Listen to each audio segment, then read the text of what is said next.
I've stopped apologizing for having strict working hours. I have started saying that I'm only going to work for a certain amount of time a day, and I don't say sorry for it anymore.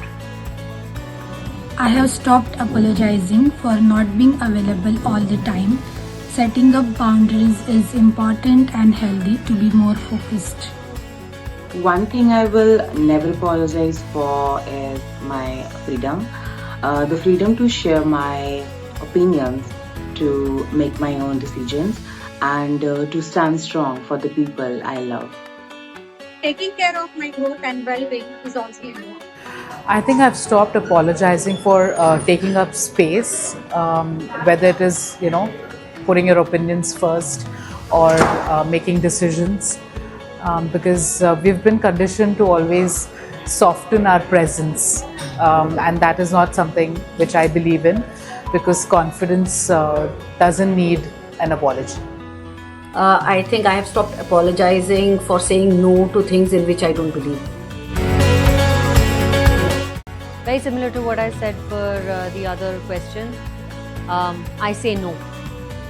I'd say I wish I had known earlier that burning out is not the only way to excel in something.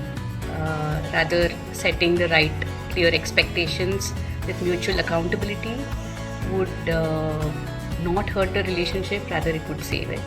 One thing I started doing differently now is practice self-love. I value myself, my time, my well-being more, and I wish I could have started that earlier. I think I have stopped overthinking and I have started believing in my abilities. So what I do differently now is I trust my intuition more. Earlier I used to overthink, but now I have realized that you only overthink when you go against your intuition. So now I show up, I act, I can always refine a lot. So yeah, I trust my intuition more now. During the team's meetings, people often share their screens and forget that I cannot see unless the screen reader is used. And I have become very good in asking questions to understand the context anyways, and this always makes me laugh. Well, it definitely makes me laugh when people tell me, oh, we thought you're very strict and scary. And when they meet me, they probably see another side of me. So that's what makes me laugh.